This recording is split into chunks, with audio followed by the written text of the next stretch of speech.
Halo kawan-kawan, kembali lagi bersama saya di channel Logika Politik, channel yang membahas mengenai logika-logika untuk beberapa keadaan perpolitikan dan prediksi mengenai perpolitikan ke depannya. Tetap bersama saya di sini dan jangan lupa like, subscribe dan share videonya jika kalian suka. Gak usah berlama-lama, kita mulai saja. Pada salah satu acara di salah satu stasiun TV, Ruhut seperti biasa ngomongnya kadang gak mudah untuk dipahami, alias agak susah dicerna. Ditanya A, jawabnya Z, hahaha. Lihat dulu videonya yuk. Di dua sisi saya ingin langsung ke Bang Teddy. Tadi kan nggak dikasih ruang kesempatan. Nah sekarang boleh. Yang pertama saya kasih dulu Bang Teddy menanggapi apa yang disampaikan oleh Bang Ruhut di segmen 1 tadi. Silakan. Ya tadi kan yang disampaikan Bang Ruhut hanya bunyi-bunyian aja karena tidak menjawab apa yang saya sampaikan tadi. Ya kan saya hanya menyampaikan tadi bahwa secara aturan hukum, kedua saya bilang Pak Hasto jangan juga besar kepala. Ya, jangan menguji nyali KPK gitu kan. Tapi dijawab udah kemana-mana, ya sudahlah, biarinlah. Jawabannya jelas, tegas kan tadi kan? Iya, maksudnya tidak akan kabur dan tidak jadi. Iya, makanya kan saya bilang bahwa jangan mencoba uji nyali KPK-nya. Iya, hanya ke situ aja. Jadi mengingatkan, sebenarnya saya mengingatkan Pak Hasto sebenarnya gitu. Itu aja sih poin. Baik. Tapi gini, Bang Ruhut, ada pertanyaan yang menarik. Pak Hasto ini kan bilang bahwa dia ini punya dokumen dan video skandal pejabat, bahkan termasuk video skandal korupsi. Nah, atau jangan-jangan ini cuman ya bluffingnya Pak Hasto aja supaya aman? Masa bluffing dibilang? Karena itu mungkin adik saya belum kenal Hasto. Hasto itu satu sekjen kami yang terlama di era PDI Perjuangan, ketua umumnya Ibu Megawati Soekarno Putri. Pekerja yang baik, rendah hati, orangnya baik sekali. Dia taat hukum. Jadi kalau ngomong dia tegas, ya kami diajari Pak Ibu Megawati, ketua umum kami, ngomong harus hitam putih, nggak boleh abu-abu, kan begitu. Jadi percayalah, Hasto itu, dia itu orangnya enak, pekerja keras. Bahkan kalau ada kader-kader kami, kan di kami juga ada aja kader, Bang, abang kok dekat sekali sama Hasto. Saya sebel, ada aja yang bilang gitu. Jangan gitu. Oke. Tapi aku lihat-lihat orang yang ngomong gitu, kepingin mau jadi sekjen. Oh jangan. Nah, itu masalah internal, sekjen kalau nggak itu ikutan ya. hak prerogatif Masalah internal. Ibu Internal, ya. Megawati Soekarno Putri. Baru dia, jadi filosofi Jawa, aku pakai filosofi Jawa. Langsung dia eling. Ingat kepada yang Maha Kuasa Tuhan. Siapa Bang yang pengen Bang? Ada aja yang kepengen. Bang, Saya bilang, nggak sebutin inisial aja. Tapi benar penasaran nggak juga tuh, Bang, ada soal dokumen dokumen dan tadi video itu? Kalau nggak mungkin kan, nggak didaftarkan sampai notarial akte. Itu ada. Itu yang aku bilang. Kapan? Waduh, nanti ibu kita nanti dia apa? Diundang. Iya dong. Enggak nih. Kita nanti kalau Hasto itu sebagai laki-laki sejati, apa yang diucapkan langsung dilaksanakan. Bukan hanya membuat kegaduhan, lalu membiarkan kegaduhan ini menjadi perdebatan di masyarakat. Ya kalau memang ada ya langsung keluarkan. Kenapa harus menunggu? Kenapa? Apakah itu bagian dari barter supaya dia tidak ditangkap atau ditahan misalnya? Itu kan pemikiran orang nih. Nih begini Pak Bang Ruhut ya. Ketika beliau tersangka, tiba-tiba beliau mengatakan akan mengeluarkan video ya. Nah dari pernyataan ini aja sudah memperlihatkan bahwa dalam tanda kutip kekerdilan Pak Hasto. Kenapa?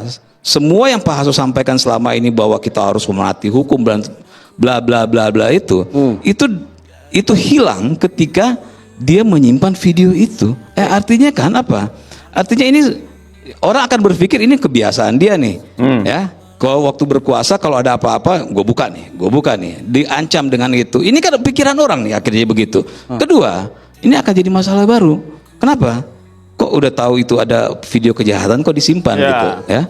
Jadi kalau memang Pak Hasto laki-laki, ya buka aja. Saya tunggu besok dia bukanya. Baik, Bang Ruhut. Kenapa kok disimpan, nggak dibuka aja? Kenapa bahkan tidak diserahkan aja langsung ke KPK kalau memang itu adalah dokumen dan video skandal pejabat? Kita bicara politik, kita bicara ilmu sosial, bukan bicara ilmu eksat. 2 tambah 2 4. Tadi Pak Prabowo singgung ilmu eksat. itu kepastian yang ilmiah. Bicara politik, kita bicara ilmu sosial. 2 tambah 2 tidak selalu 4. Bisa 5, 6, 7, 8 atau 9. Oke. Itu dari kacamata adik saya, dia eksat. Buka saja. Tapi Hasto, aku mau bikin dulu di angka 6. 2 tambah 2 itu, mau 7, mau 8, 9. Itulah seninya berpolitik. Karena itu, walaupun umurku sudah 17 tahun, maksudku 71, memang politik itu indah. Sekali lagi Bang, itu bukan bluffing dari seorang Hasto ya berarti ya? Oh, bukan bluffing. Itu yang aku bilang. Hasto, aku mohon. Kami sayang sama rakyat. Begitu juga presiden kita berpendapat. Mike, Bang. Pak Prabowo. Ya, kalaulah kita main api, orang-orang yang mau main api, kalau terbakar, yang menjadi korban siapa? Oke. Ingat peristiwa 98, Oke. yang korban rakyat. Ingat kerusuhan-kerusuhan di mana-mana, yang korban rakyat. Janganlah main api, jangan memaksakan. Oke. Tadi juga saya hormati juru bicara KPK ngomong bagus sekali, saya senang. Yudit paling tahu. Saya ini 2 periode di DPR Komisi 3, saya pasang badan pembela KPK. KPK lahir di era Presiden Republik Indonesia kelima, Ibu Megawati Soekarno Putri. Oke. Mahkamah Konstitusi juga di era Ibu Megawati. Apa? Beliau ini betul-betul ya 32 tahun seorang wanita ibu di Uber. Karena itu aku katakan aku di PD Perjuangan. Kan di Demokrat aku dulu, aku bilang partaiku yang terakhir. Abang kok ke PDI Perjuangan? Partaiku yang terakhir. Ya, dulu terakhir, sekarang terakhir sekali. Oke. Pakai sekali, gitu. Saya ke Bang Teddy kalau gitu, Bang. Sudah jelas tegas disampaikan, Bang. Memang kalau di dalam dunia politik itu memang tidak mesti 2 tambah 2 itu 4. Artinya buat seorang politisi barang itu ada, Bang. Jadi abang nggak usah khawatir. Itu bahasa dan mengeluarkan pengecut itu. statement yang dianggap pengecut. Nah, itu bahasa pengecut. Ya, kalau dia berani, ketika dia disampaikan, itu harus dilaksanakan. Itu selain sebagai politisi pengecut, ya itu bukan laki-laki Kalau gitu juga. pertanyaan saya kemudian, kapan itu akan dikeluarkan menurut Anda? Ya harusnya dikeluarkan saja kalau memang udah punya. Jangan pakai beralasan dititip sana, titip sini. Itu kan kayak bocah gitu ya. Itu seninya berpolitik katanya. Enggak ada, itu enggak ada seni politik itu. Itu pengecut. Itu kalau pengecut itu beralasan selalu ini bagian dari seni politik, itu enggak ada. Kita berpolitik itu bukan harus setelah lempar batu lalu sembunyi tangan, kan begitu sebenarnya ini kan. Setelah dia lempar, terjadi kekacauan, dia pura-pura kemana-mana. Ini sebenarnya ada apa enggak? Ya, atau ini hanya seperti orang lagi tenggelam, apa aja diraup gitu, ya? Atau sama kayak saya bilang apa? Ya mohon maaf ya, kayak ada di sebuah ruangan, banyak orang ada yang kentut, saya bilang, ya. Nah biasanya tuh yang paling berisik itu yang kentut, ya. Dia menyalahkan orang lain segala macam, supaya dia tidak dituduh sebagai orang yang kentut. Nah ini yang terjadi sekarang. Jadi makanya saya bilang di tempat ini, ya saya tantang Hasto untuk besok keluarkan videonya. Jadi jangan jadi politisi pengecut, laki-laki pengecut yang hanya habis lempar sesuatu langsung dia kabur gitu. Ya ini yang terjadi sekarang. Nah kalau gitu saya ingin tegaskan, apakah mungkin, pertanyaan saya tadi ke Bang Teddy kan seperti itu. Nah sekarang pertanyaannya ke Abang Winnie, kalau misalnya ditahan, keluar nih barang.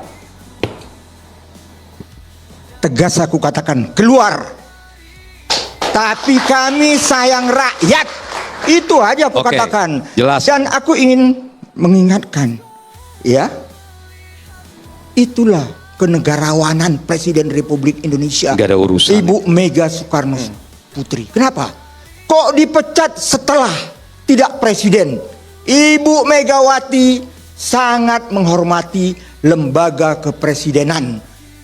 Presiden dipecat dari partai yang udah membesarkan 23 tahun. Siapa Jokowi itu kalau nggak PDI Perjuangan? Nah, ini Tapi itulah kalian, termasuk kau ikut seolah-olah kami menjolimi Jokowi. Apa bukan Jokowi yang menjolimi kami? Dia tinggalin kami. Hah? Begini, Pak. Iya. Bang Ruhut, sakit ya. hati karena bilang dia petugas partai. Aku bangga sebagai petugas ya partai. Bang Ruhut gini. Ya, bangga. Ini kita pakai logika aja ya. Ya, silakan. Logika aja ya. Ini ketika Pak Jokowi masih berkuasa, ya. kawan-kawannya, orang-orang partai apa segala macam kena KPK, Oke. itu dibiarkan. Kita lanjut. Ya, di situ Ruhut Sitompul ditanya begini.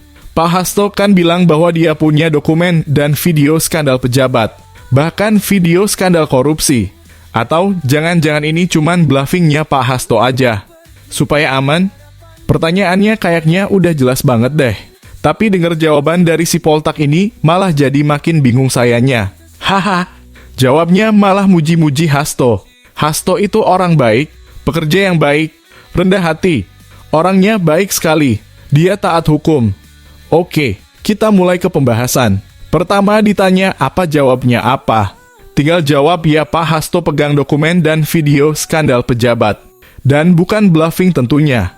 Kalau biar aman, mungkin iya. Kalau begitu kan sudah, gak berbelit-belit.